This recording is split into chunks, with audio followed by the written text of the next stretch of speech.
Welcome. I'm very excited today to talk about effective speaking in spontaneous situations. I thank you all for joining us, even though the title of my talk is grammatically incorrect. I thought that might scare a few of you away. But I learned teaching here at the business school, catching people's attention is hard, so something as simple as that I thought might draw a few of you here. So this is going to be a highly interactive and participative workshop today. If you don't feel comfortable participating, that's completely fine, but do know I'm going to ask you to talk to people next to you. There'll be opportunities to stand up and practice some things, because I believe the way we become effective communicators is by actually communicating. So let's get started right away. I'd like to ask you all to read this sentence, and as you read this sentence, what's most important to me is that you count the number of F's that you find in this sentence. Please count the number of F's. Keep it quiet to yourself.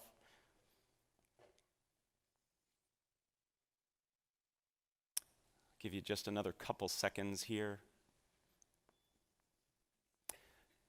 3, 2, 1. Raise your hand, please, if you found 3 and only 3 F's. Excellent, great. Did anybody find 4? Okay. Anybody find only 5 F's? And anybody find 6? There's 6 F's. What 2-letter word ending in F did many of us miss? Of. We'll make sure to get this to you so you can torment your friends and family at a later date. When I first was exposed to this over 12 years ago, I only found 3, and I felt really stupid. So I like to start every workshop, every class I teach with this to pass that feeling along. No, that's not why I do this. I do this because this is a perfect analogy for what we're going to be talking about today. The vast majority of us in this room, very smart people in this room, were not as effective as we could have been in this activity. We didn't get it right. And the same is true when it comes to speaking in public, particularly when spontaneous speaking. It's little things that make a big difference in being effective. So today we're going to talk about little things in terms of your approach, your attitude, your practice that can change how you feel when you speak in public. And we're going to be talking primarily about one type of public speaking. Not the type that you plan for in advance, the type that you actually spend time thinking about, you might even create slides for. These are the keynotes, the conference presentation, the formal toasts. That's not what we're talking about today. We're talking about spontaneous speaking. When you're in a situation that you're asked to speak off the cuff and in the moment. What we're going through today is actually the result of a workshop I created here for the business school. Several years ago, a survey was taken among the students, and they said, what are things we could do to help make you more successful here? And at the top of that list was this notion of responding to cold calls. Does everybody know what a cold call is? It's where the mean professor like me looks at some students and says, "What do you think?" And there was a lot of panic and a lot of silence. So as a result of that, this workshop was created, and a vast majority of first-year students here at the GSB go through this workshop. So I'm going to walk you through sort of a hybrid version of what they do. The reality is that spontaneous speaking is actually more prevalent than planned speaking. Perhaps it's giving introductions. You're at a dinner and somebody says, "You know so-and-so, would you mind introducing them?" Maybe it's giving feedback in the moment. Your boss turns to you and says, "Would you tell me what you think?" It could be a surprise toast. Or finally, it could be during the Q&A session.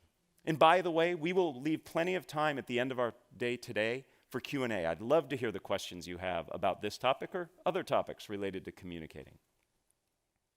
So our agenda is simple. In order to be an effective communicator, regardless of if it's planned or spontaneous, you need to have your anxiety under control. So we'll start there. Second, what we're going to talk about is some ground rules for the interactivity we'll have today, and then finally we're going to get into the heart of what we will be covering. And again, as I said, lots of activity, and I invite you to participate. So let's get started with anxiety management. 85% of people tell us that they're nervous when speaking in public. And I think the other 15% are lying.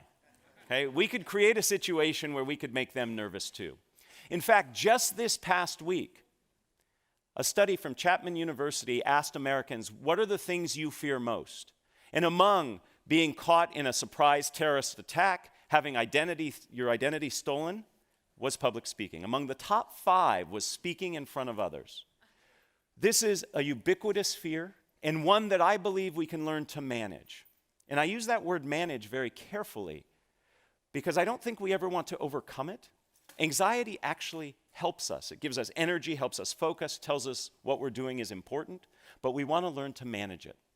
So I'd like to introduce you to a few techniques that can work, and all of these techniques are based on academic research. But before we get there, I'd love to ask you, what does it feel like when you're sitting in the audience watching a nervous speaker present? How do you feel? Just shout out a few things. How do you feel? Uncomfortable. I heard many of you going, yes, uncomfortable. It feels very awkward, doesn't it? So what do we do? Now, a couple of you probably like watching somebody suffer, okay? But most of us don't. So what do? We sit there and we nod and we smile, or we disengage. And to the nervous speaker looking out at his or her audience, seeing a bunch of people nodding or disengaged, that does not help, okay? So we need to learn to manage our anxiety, because fundamentally, your job as a communicator, rather, regardless of if it's planned or spontaneous, is to make your audience comfortable. Because if they're comfortable, they can receive your message. And when I say comfortable, I am not referring to the fact that your message has to be sugar-coated and nice for them to hear. It can be a harsh message, but they have to be in a place where they can receive it. So it's incumbent on you as a communicator to help your audience feel comfortable. And we do that by managing our anxiety. So let me introduce you to a few techniques that I think you can use right away to help you feel more comfortable. The first has to do with when you begin to feel those anxiety symptoms. For most people, this happens in the initial minutes prior to speaking. In this situation, what happens is many of us begin to feel whatever it is that happens to you. Maybe your stomach gets a little gurgly, maybe your legs begin to shake, maybe you begin to perspire. And then we start to say to ourselves, oh my goodness, I'm nervous. Uh-oh, they're going to tell I'm nervous. This is not going to go well. And we start spiraling out of control. So research on mindful attention tells us that when we begin to feel those anxiety symptoms, we simply greet our anxiety and say, hey, this is me feeling nervous. I'm about to do something of consequence. And simply by greeting your anxiety and acknowledging it, that it's normal and natural. Heck, 85% of people tell us they have it. You actually can stem the tide of that anxiety spiraling out of control. It's not necessarily going to reduce the anxiety, but it will stop it from spinning up. So the next time you begin to feel those anxiety signs, take a deep breath and say, this is me feeling anxious. I notice a few of you taking some notes. There's a handout that will come at the end that has everything that I'm supposed to say, okay? Can't guarantee I'm going to say it, but you'll have it there. In addition to this approach, a technique that works very well, and this is a technique that I helped do some research on way back when I was in graduate school, has to do with reframing how you see the speaking situation. Most of us, when we are up presenting, planned or spontaneous, we feel that we have to do it right. And we feel like we are performing. How many of you have ever acted, done singing or dancing? I'm not going to ask for performances now. Okay. Many of you have. We should note that we could do next year maybe a talent show of alums. It looks like we got the talent there. That's great. So when you perform, you know that there's a right way and a wrong way to do it. If you don't hit the right note or your right line at the right time, at the right place, you've made a mistake. It messes up the audience. It messes up the people on stage. But when you present, there is no right way. There's certainly better and worse ways, but there is no one right way. So we need to look at presenting as something other than performance. And what I'd like to suggest is what we need to see this as is a conversation. Right now, I'm having a conversation with 100+ people rather than saying I'm performing for you. But it's not enough just to say this is a conversation. I want to give you some concrete things you can do. First, start with questions. Questions by their very nature are dialogic. They're two-way. What was one of the very first things I did here for you? I had you count the number of F's and raise your hands. I asked you a question. That gets your audience involved. It makes it feel to me as the presenter as if we are in conversation. So use questions. They can be rhetorical. They can be polling. Perhaps I actually want to hear information from you. In fact, I use questions when I create an outline for my presentations. Rather than writing bullet points, I list questions that I'm going to answer. And that puts me in that conversational mode. If you were to look at my notes for today's talk, you'll see it's just a series of questions. Right now I'm answering the question, how do we manage our anxiety? Beyond questions, another very useful technique for making us conversational is to use conversational language. Many nervous speakers distance themselves physically. If you've ever seen a nervous speaker present, he or she will say something like this: "Welcome, I am really excited to be here with you." They pull as far away from you as possible because you threaten us, speakers. You make us nervous, so we want to get away from you. We do the same thing linguistically. We use language that distances ourselves. It's not unusual to hear a nervous speaker say something like, "One must consider the ramifications," or "Today we're going to cover step 1, step 2, step 3. That's very distancing language. To be more conversational, use conversational language. Instead of "one must consider," say, "This is important to you. We all need to be concerned with." Do you hear that inclusive conversational language? Has to do with the pronouns. Instead of step 1, step 2, step 3. First, what we need to do is this. The second thing you should consider is here. Use conversational language. So being conversational can also help you manage your anxiety. The third technique I'd like to share is research that I actually started when I was an undergraduate here. I was very fortunate to study with Phil Zimbardo of the Stanford Prison Experiment fame. Many people don't know that Zim actually was instrumental in starting one of the very first shyness institutes in the world, and especially in the country. And I did some research with him that looked at how your orientation to time influences how you react. And what we learned is if you can bring yourself into the present moment, rather than being worried about the future consequences, you can actually be less nervous. Most of us, when we present, are worried about the future consequences. My students are worried they're not going to get the right grade. Some of you are worried you might not get the funding, you might not get the support, you might not get the laughs that you want. All of those are future states. So if we can bring ourselves into the present moment, we're not going to be as concerned about those future states, and therefore we'll be less nervous. There are lots of ways to become present-oriented. I know a professional speaker. He's paid $10,000 an hour to speak. It's a good gig. He gets very nervous. He's up in front of crowds of thousands. Behind the stage, what he does is 100 push-ups right before he comes out. You can't be that physically active and not be in the present moment. Now, I'm not recommending all of us go to that level of exertion because he starts out of breath and sweaty, right? But a walk around the building before you speak, that can do it. There are other ways. If you've ever watched athletes perform and get ready to do their event, they listen to music. They focus on a song or a playlist that helps get them in the moment. You can do things as simple as counting backwards from 100 by tough numbers like 17. I'm going to pause because I know people in the room are trying. Yeah. Gets hard after that third or fourth one, I know. My favorite way to get present-oriented is to say tongue twisters. Saying a tongue twister forces you to be in the moment, otherwise you'll say it wrong. And it has the added benefit of warming up your voice. Most nervous speakers don't warm up their voice. They retreat inside themselves and start saying all these bad things to themselves. So saying a tongue twister can help you be both present-oriented and warm up your voice. Remember I said today we're going to have a lot of participation? I'm going to ask you to repeat after me my favorite tongue twister. And I like this tongue twister because if you say it wrong, you say a naughty word. And I'm going to be listening to see if I hear any naughty words this morning. Okay? Repeat after me. It's only 3 phrases. I slit a sheet. A sheet I slit. And on that slitted sheet I sit.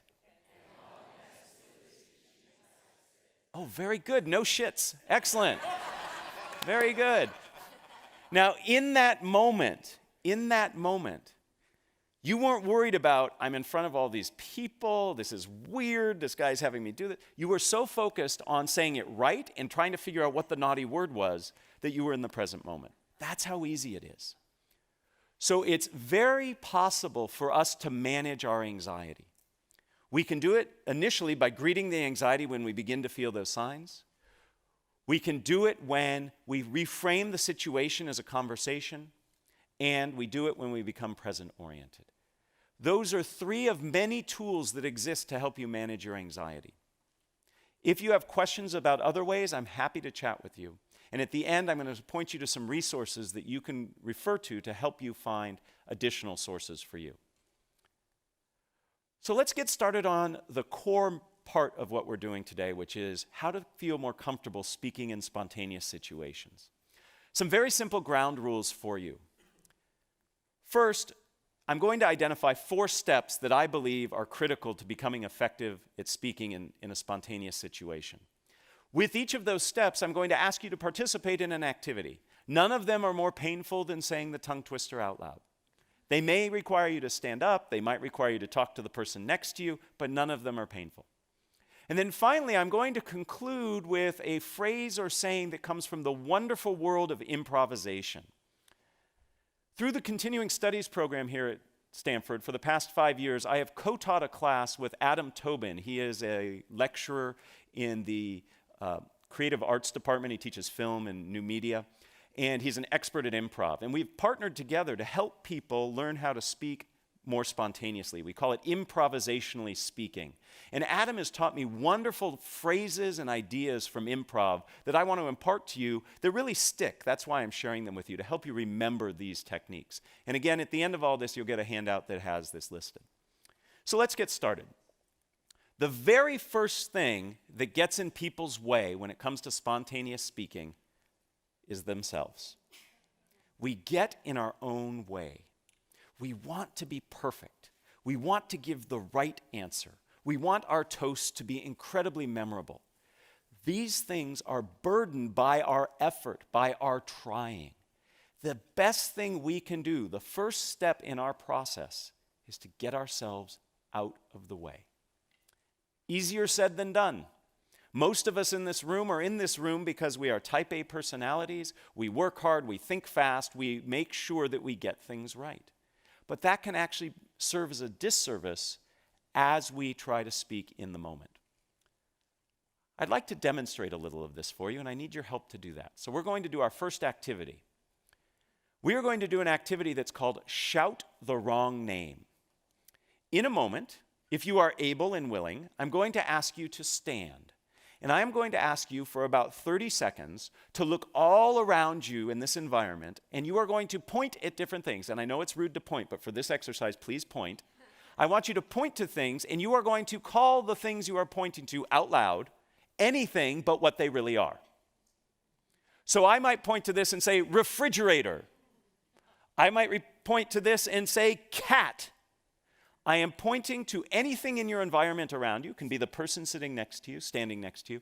You will just shout, and shouting is important, the wrong name. So in a moment, I'm going to ask you to stand and do that. Please raise your hand if you already have the first 5 or 6 things you're going to call out. Yeah, that's what I'm talking about. We stockpile. You all are excellent game players. I told you the game. Shout the wrong name. And you have already begun figuring out how you're going to master the game. That's your brain trying to help you get it right.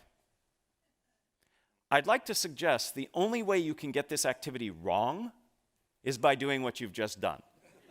Okay? There is no way to get this wrong. Okay?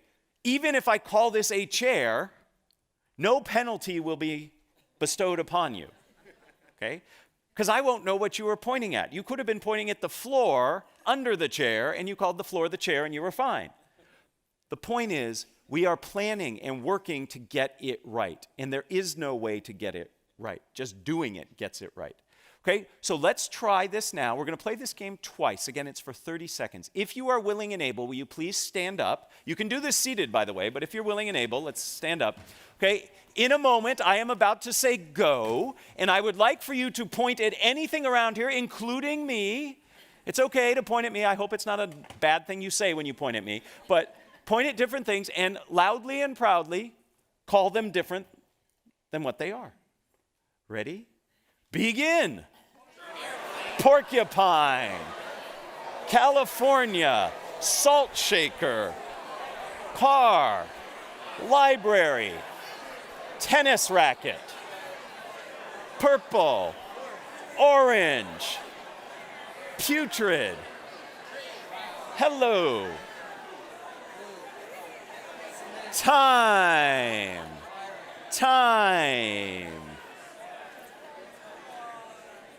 You can stay standing because in a mere moments we're going to do it again. So if you're comfortable standing, we're about to do it again. First, thank you. That was wonderful. I heard great words being called out. It was fun. And some of you in the back were doing it in sync, so it looked like you were doing some 70s disco dance. It was awesome. Okay? This was great. Now, let me ask you just a few questions. Did you notice anything about the words that you were saying? Did we find patterns, perhaps? Maybe some of you were going through fruits and vegetables. A few of you were going through things that started with the letter A, right? That's your brain saying, okay, you told me not to stockpile, so I'm going to try to be a little more devious, and I'm going to give you patterns, okay? Same problem. When we teach that class I told you about, that improvisationally speaking class, we like to say, your brain is there to help you. These things it's doing have helped you be successful, but like a windshield wiper, we just want to wipe those suggestions away and see what happens, okay? So we're going to do this activity again. This time, try the best you can to thank your brain if it provides you with patterns or stockpiles, and just say, thank you, brain, and disregard them, okay? So let's see what happens when we're not stockpiling and we're not playing off patterns. We'll do this for only 15 seconds. See how this feels. Baby steps. Ready? Begin. Kodak. Bicycle chain. Skateboard. Bananas. Purple. Putrid.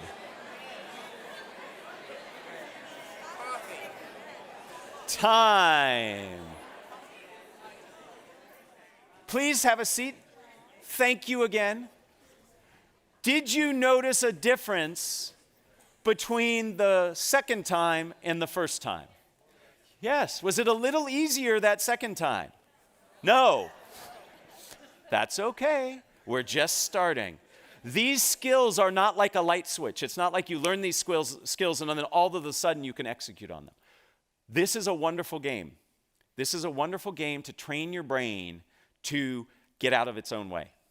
You can play this game anywhere, anytime. I like to play this game when I'm sitting in traffic. Makes me feel better. I shout things out. They're not the naughty things that I want to be shouting out, but I shout out things and it helps.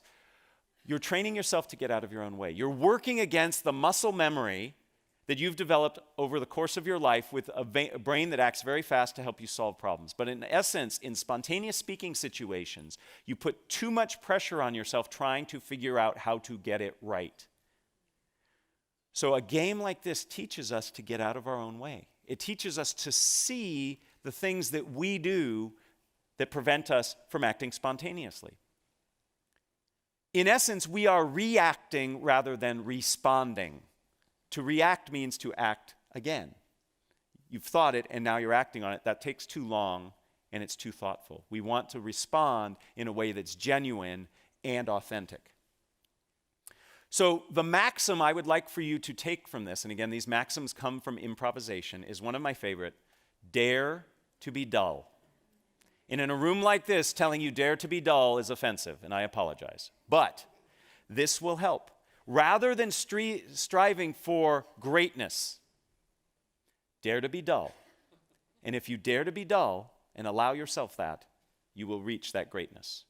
It's when you set greatness as your target that it gets in the way of you ever getting there. Because you over-evaluate, you overanalyze, you freeze up. So the first step in our process today is to get out of our own way. Dare to be dull. Easier said than done, but once you practice, and a game just as simple as the one we practiced is a great way to do it. But that's not enough. Getting out of our own way is important, but the second step of our process has us change how we see the situation we find ourselves in. We need to see the speaking opportunity that we are a part of as an opportunity rather than a challenge and a threat. When I coach executives on Q&A skills, when they go in front of the media or whatever, investors, they see it as an adversarial experience. Me versus them. And one of the first things I work on is change the way you approach it. A Q&A session, for example, is an opportunity for you. It's an opportunity to clarify. It's an opportunity to understand what people are thinking. So if we look at it as an opportunity, it feels very different. We see it differently, and therefore we have more freedom to respond. When I feel that you are challenging me, I am going to do the bare minimum to respond and protect myself. If I see this as an opportunity where I have a chance to explain and expand, I'm going to interact differently with you. So spontaneous speaking situations are ones that afford you opportunities. So when you're at a corporate dinner and your boss turns to you and says, "Oh, you know him better than the rest. Would you mind introducing him?" You say, "Great, thank you for the opportunity," rather than, right?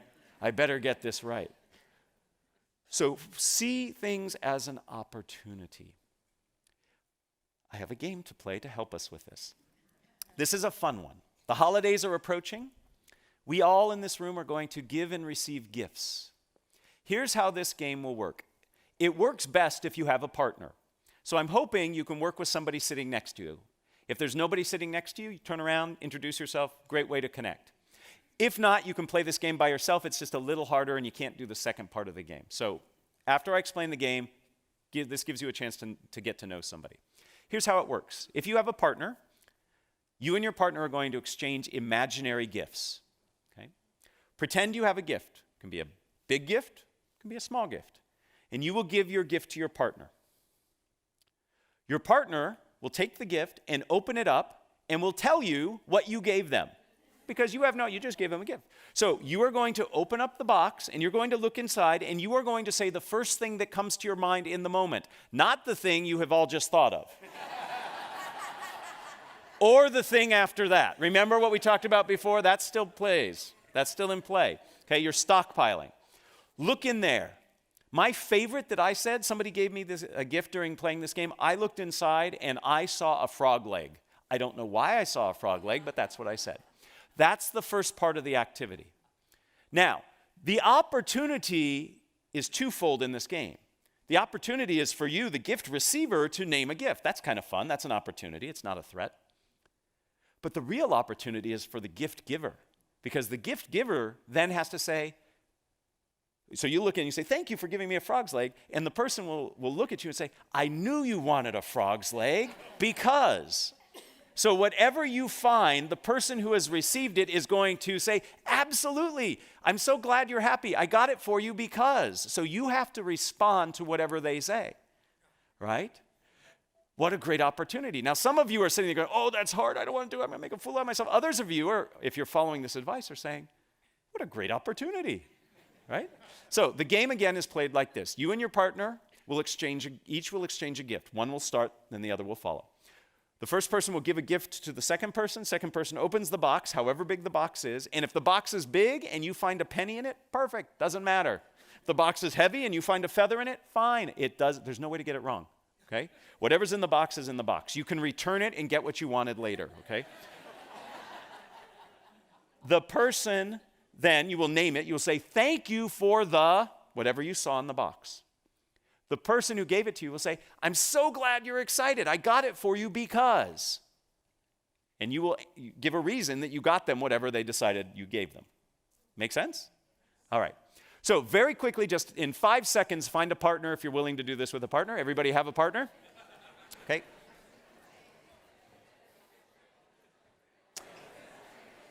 All right. In your partnerships, pick an A person and a B person. You may stand or sit. It's totally up to you. Pick an A and pick a B. Okay? B goes first. Ha, ha, ha. All right. B, give A a gift. B, give A a gift. A, thank them. And then B will name and give the reason they gave it to him.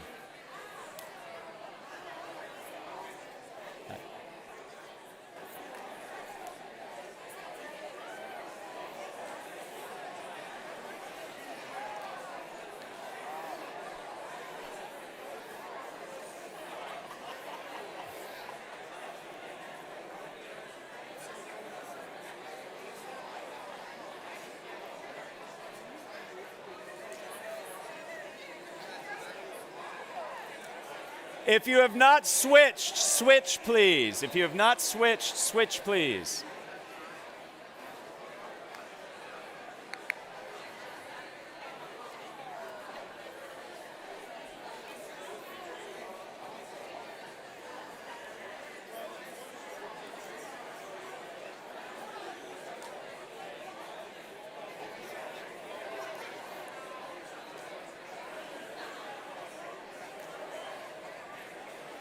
Let's wrap it up in 30 seconds, please. Let's wrap it up.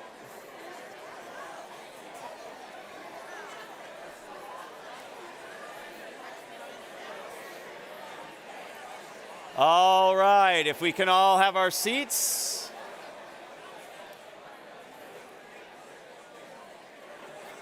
If we can all take our seats, please. I know I'm telling a room of many MBA alums to stop talking, and that's hard.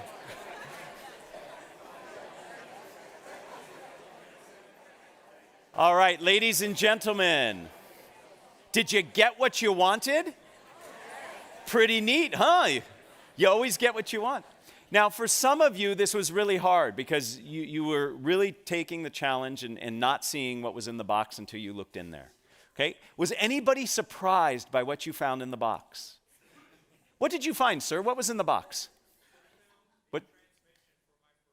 Wow. Nice. Nice. If you've got a Ferrari, you need a transmission. I like it. Who else found something that was surprising? What did you find? A live unicorn. That's a great gift, right? How was it as the gift giver? Were you surprised at what your partner found in the box? Isn't it interesting that when we give an imaginary gift, knowing that the person's going to name it, we already have in mind what they're going to find? And when they say live unicorn, we go, well, that's interesting, right?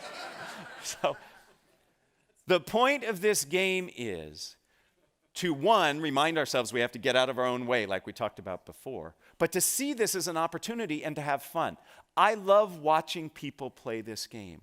The number of smiles that I saw amongst you, and I have to admit, when I first started, some of you looked a little dour, a little doubting, okay? But in that last game, you were all smiling and looked like you were having fun. So when you reframe the spontaneous speaking opportunity as an opportunity, as something that you can co-create and share, all of a sudden, you are less nervous, less defensive, and you can accomplish something pretty darn good. In this case, a fun outcome. This reminds us of perhaps the most famous of all improvisation sayings, yes and. A lot of us live our communication lives saying no but. Yes and opens up a tremendous amount of opportunities. And this doesn't mean you have to say yes and to a question somebody asks. This just means the approach you take to the situation. So you're going to ask me questions. That's an opportunity. Yes, and I will follow through. Versus no and being defensive. So we've accomplished the first two steps of our process. First, we get out of our own way, and second, we reframe the situation as an opportunity. The next phase is also hard, but very rewarding, and that is to slow down and listen. You need to understand the demands of the requirement you find yourself in order to respond appropriately. But often, we jump ahead. We listen just enough to think we got it, and then we go ahead, starting to think about what we're going to respond, and then we respond. We really need to listen. Because fundamentally, as a communicator, your job is to be in service of your audience. And if you don't understand what your audience is asking or needs, you can't fulfill that obligation. So we need to slow down and listen. I have a fun game to play. In this game, you are going to SPLLEVERYTHINGYOUSAY. TOYOURPARTNER. I will translate. You are going to get with the same partner you just worked with, and you are going to have a very brief conversation about something fun that you plan to do today, I know this is the most fun you're going to have all day, but the next fun thing you're going to do today, you are going to tell your partner what you are going to do that will be fun today, but you are going to do so by spellingit. Okay? So you're going to spell it.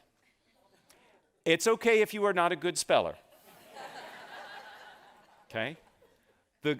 You'll see the benefit of doing this. So, with the partner you just worked with, person A is going to go first this time. You are simply going to tell your partner, actually you're going to spell to your partner what it is of fun, something of fun, that you're going to do today.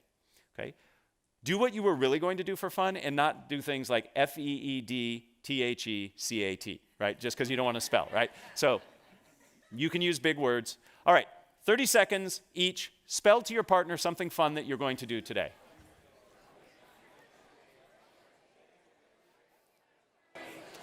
Would you like to play? Go ahead. Gothegame. Oh my goodness, say it again. Spell it again. Yep. T-H-E. Yep.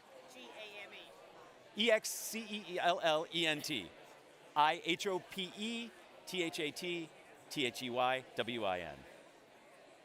E-X-L-C-E-L-L-E-N-T. Thank you. That was very good. Thank you.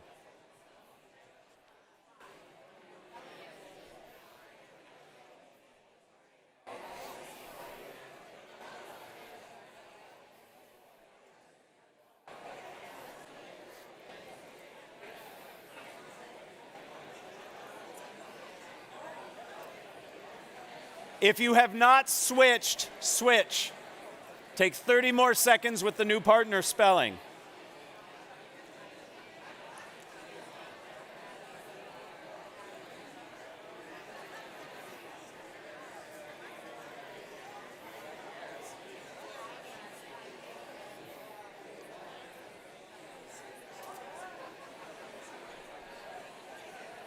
GREAT exclamation point. THANKYOU, PLEASE, TAKEYOURSEAT.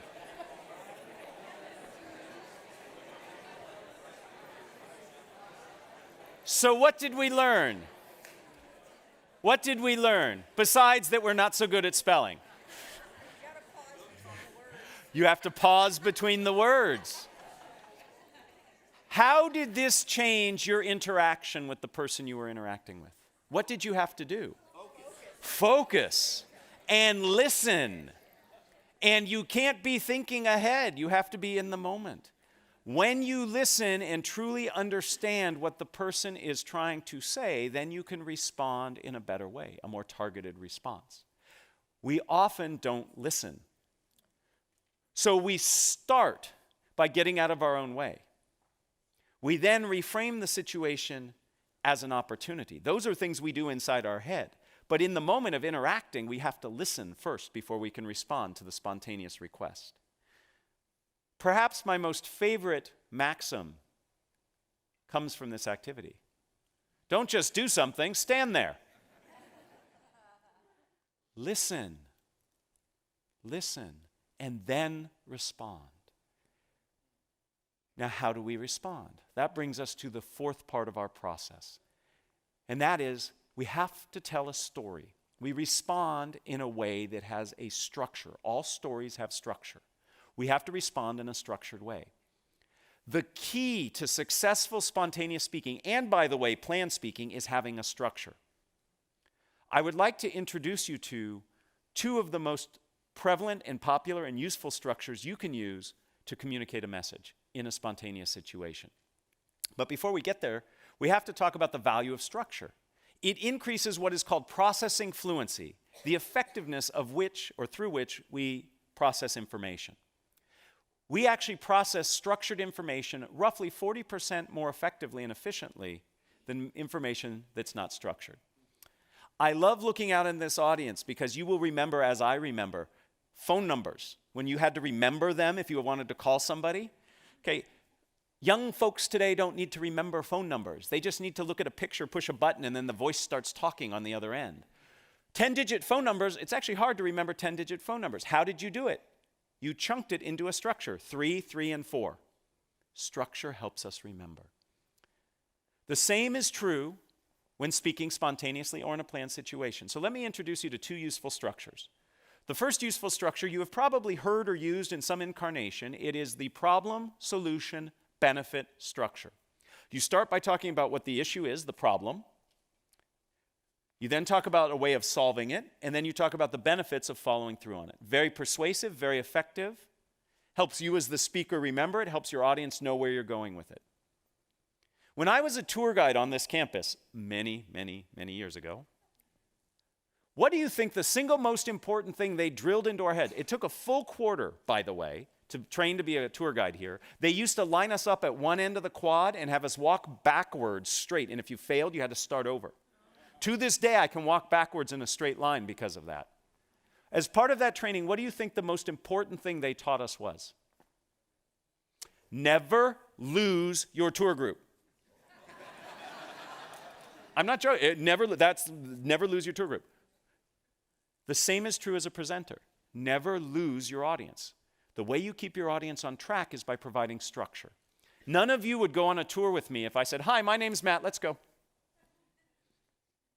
You want to know where you're going, why you're going there, how long it's going to take.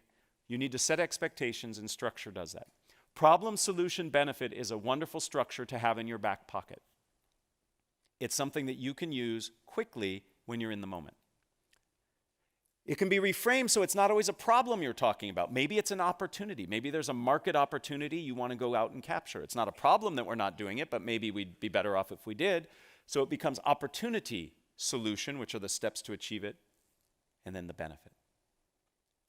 Another structure, which works equally well, is the what, so what, now what structure.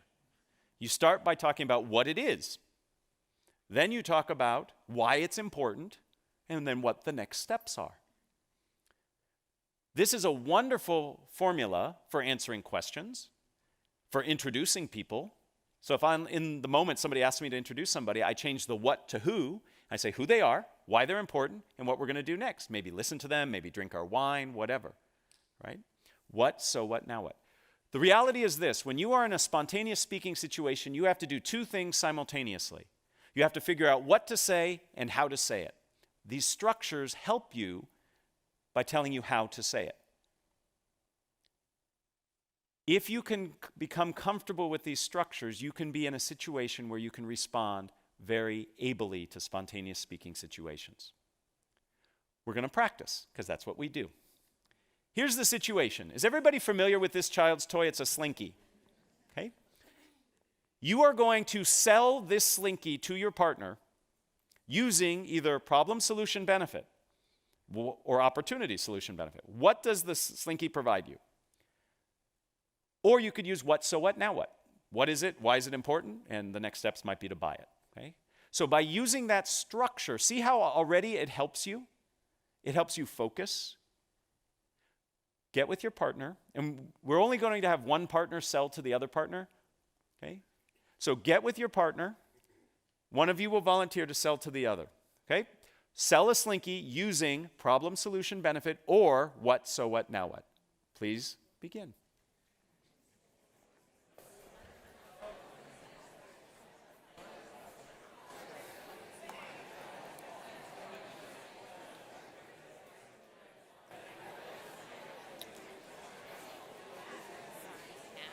So we have the handouts, but I'm also going to be doing the Microphone? mic.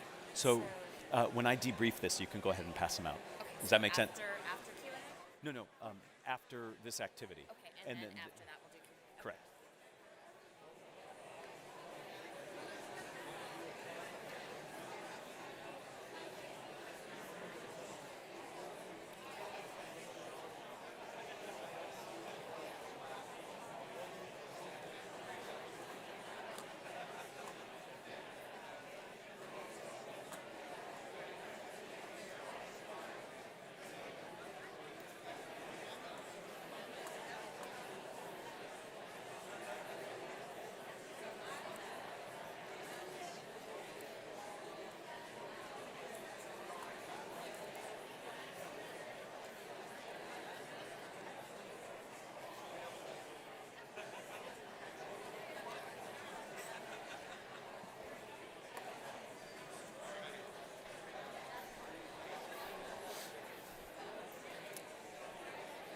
30 more seconds, please.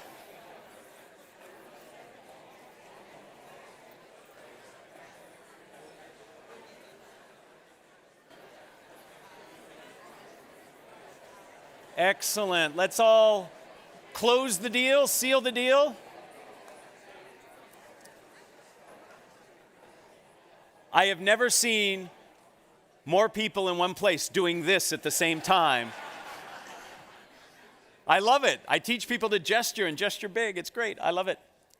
So if you were the recipient of the sales pitch, thumbs up. Did they do a good job? Did they use the structure? Awesome. I'm recruiting you all for my next business as my salespeople. Please try to ignore this, but as we're speaking, the handout I told you about is coming around.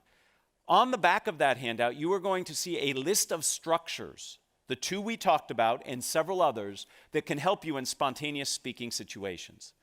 These structures help because they help you understand how you're going to say what you say. Structure sets you free, and I know that's kind of ironic, but it's true. If you have that structure, then you're free to think about what it is you're going to say. It reduces the cognitive load of figuring out what you're saying and how you're going to say it. All of this is on that handout. Okay? So what does this all mean? It means that we have within our ability the tools and the approaches to help us in spontaneous speaking situations. The very first thing we have to do is manage our anxiety, because you can't be an effective speaker if you don't have your anxiety under control. And we talked about how you can do that by greeting your anxiety, reframing as a conversation, and being in the present moment. Once you do that, you need to practice a series of 4 steps that will help you speak spontaneously. First, you get out of your own way. I would love it if all of you, on your way from here to the football game, point at things and call them the wrong name. It'll be fun. If most of us do it, then it won't be weird. If only 1 and 2 of us do it, it'll be weird. Right? Second, give gifts. By that I mean see your interactions as ones of opportunity, not challenges. Third, take the time to listen. Listen. And then finally, use structures. And you have to practice these structures. I practice these structures on my kids. I have 2 kids. When they ask me questions, I usually answer them in what, so what, now what. They don't know it. But when they go over to their friends' houses and they see their friends ask their dads questions, they don't get what, so what, now what. So, you have to practice. The more you practice, the more comfortable you will become. Ultimately, you have the opportunity before you to become more compelling, more confident, more connected as a speaker if you leverage these techniques. If you're interested in learning more, this is where I do a little plug. Okay, I've written a book. Many of the MBA students who take the strategic communication classes here that I and others teach read it. It's called Speaking Up Without Freaking Out. More importantly, there's a website here that I curate called No Freaking Speaking. And it has lots of information that I've written and others have written about how to become more effective at speaking. So that's the end of my plug. What I'd really like to do is enter into a spontaneous speaking situation with you. And I would love to entertain any questions that you have. There are 2 people who are running around with microphones. So some of us who remember the Phil Donahue show, we're going to do a little bit of that. If you have a question, the microphone will come, and I'm happy to answer it. I think if you... Is it on? Yeah. Okay. We can hear you. Great. Can you talk about hostile situations? Hostile situations, yes. So when you find yourself in a challenging situation, first, it should not become a surprise to you. It should not be a surprise. Before you ever speak, you should think about what is the environment going to be like. So it shouldn't surprise you that there might be some challenges in the room. When there are hostile situations that arise, you have to acknowledge it. So if somebody says, "That's a ridiculous idea, why did you come up with that?" To simply say, "So the idea I came up with was," right? Acknowledge the emotion. I recommend not naming the emotion, okay? So you sound really angry. The person says, "I'm not angry, I'm frustrated." Now we're arguing over their mental state, right? Emotional state. So I say something like, "I hear you have a lot of passion on this issue," or "I hear there's great concern from you." So you acknowledge the emotion, because otherwise it sits in the room. And then reframe or respond the way that makes sense. So if somebody raises their hand and says, "Your product is ridiculously priced. Why do you charge so much?" I might say, "I hear great concern. And what you're really asking about is the value of our product. And I would give my value proposition, and then I would come back and say, and because of the value we provide, we believe it's priced fairly. So you answer the question about price, but you reframe it in a way that you feel more comfortable answering it. So the way to do this is to practice all the skills we just talked about. The only skill that I'm adding to this is the awareness in advance that you might be in that situation. First, I have to truly listen to what I'm hearing, right? It's very easy for me when I hear a challenging question to get all defensive and not hear what the person's asking. I see it as an opportunity to reframe and explain. Okay, so again, you have to practice, but that's how I think you address it. Are there other questions? I see a question back here. Yes, please. Yes, first of all, thank you very much. Great presentation. Thank you. For a lot of the speaking I do, I have remote audiences, so audiences distributed all over the country with telecom. Any tips for those kinds of audiences? So when you are speaking in a situation where not everybody is co-located, okay? In fact, right at this very moment, there are people watching this presentation remotely. What you need to do is be mindful of it. Second, try to include engagement techniques where the audience actually has to do something. So physical participation is what we did here through the games. You can ask your audience to imagine something. Imagine what it would be like if, when we try to achieve a goal. Rather than saying, here's the goal we're trying to achieve, say, imagine what it would be like if. See what that does to you. It pulls you in. I can take polling questions. Most of the technology that you're referring to has some kind of polling feature. You can open up some kind of wiki or Google Doc or some collaborative tool where people can be doing things and you can be monitoring that while you're presenting.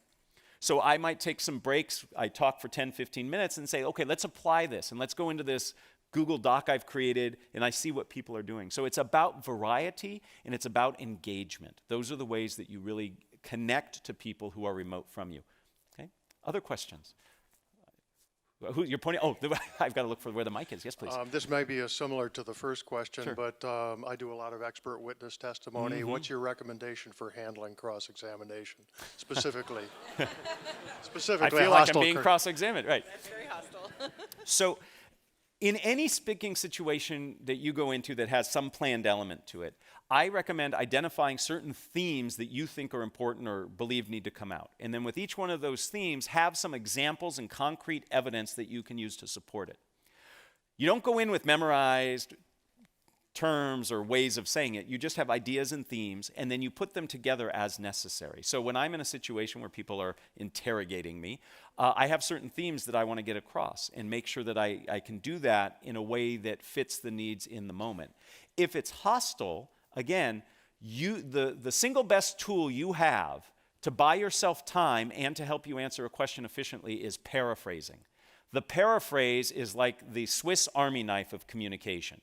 If you remember the show MacGyver, it's your MacGyver tool, right? So when a question comes in, the way you paraphrase it allows you the opportunity to reframe it, to think about your answer, and to pause and make sure you got it right.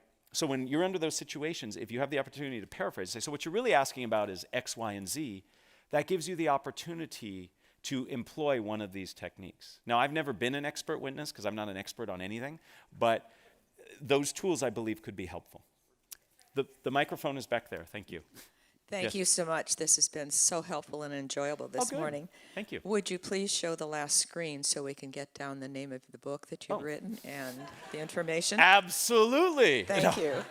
I think they actually, you might even have an opportunity to, and it's on the sheet too. Everything I said is on the back of that sheet, but I'm happy to have this behind me while I talk. Other questions? Yes, please.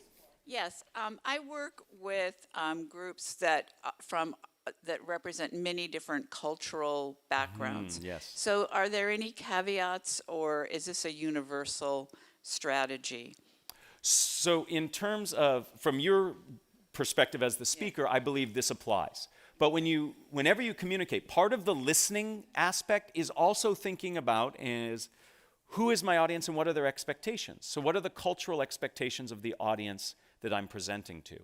So there might be certain norms and rules that are expected.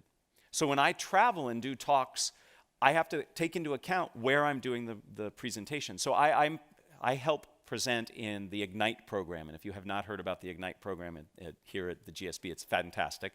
And I just did a presentation standing in one of these awesome classrooms that have all these cameras, and I just taught 35 people in Santiago, Chile. Right? And I needed to understand the cultural expectations of that area and what they expect and what they're willing to do when I ask them to participate. So it's a part of that listening step where you reflect on what are the expectations of the audience. I think we have time for 2 more questions, and then I'm going to hang around afterwards if anybody has individual questions, but some of these folks really want me to keep on schedule. Yes, please. I wanted to ask a question. One of the things that you've done effectively in your talking, and I've seen other effective speakers do, is interject humor in their talk. What are the risks and rewards of trying to do that? Well, first, thank you, and I appreciate all of you laughing. That's the sum total of all my jokes. You've heard them. I am not funny beyond those jokes. So humor is wonderfully connecting. It's wonderfully connecting. It's a great tool for connection. It is very, very risky. Cultural reasons get in the way. Sometimes what you think is funny isn't funny to other people. What research tells us is that if you're going to try to be funny, self-deprecating humor is your best bet, okay? Because it is the least risky. There is nothing worse than putting out a joke and having no response. It actually sets you back farther than if you would have gotten, where you would have gotten if the joke would have hit. So, basic fundamentals you need to think about with humor. 1, is it funny? How do I know? I ask other people first. 2nd, what happens if it doesn't work? Have a backup plan, right? And then 3rd, if you're worried about the answers to those first 2, don't do it, right? One last question, please. The microphone is right here. And then, like I said, I will hang around afterwards. Yes, please. I'm sort of on the opposite side of this since I am a journalist and I frequently have to ask spontaneous questions of people who have been through media training. Yes. So any tips for chinks in the armor, way to ask a question without being antagonistic but get a facsimile of a straight answer? Well, so let me give you 2 answers. One is I have young boys, and the power of the why is great. Just ask why a couple times, and you can get through that first 2 layers of training. You know, why do you say that? How do you feel about that? The second bit is what I have found successful in getting people I do this to get people to answer in a more authentic way. What I'll do is I'll ask them to give advice. So what advice would you give somebody who's challenged with this? Or what advice would you give to somebody in this situation? And by asking for the advice, it changes the relationship they have to me as the question asker, and I often get much more rich, detailed information. So the power of the why, and then put them in a position of providing guidance, and that can really work. With that, I am going to thank you very much. I welcome you to ask questions later, and enjoy the rest of your reunion weekend. Thank you.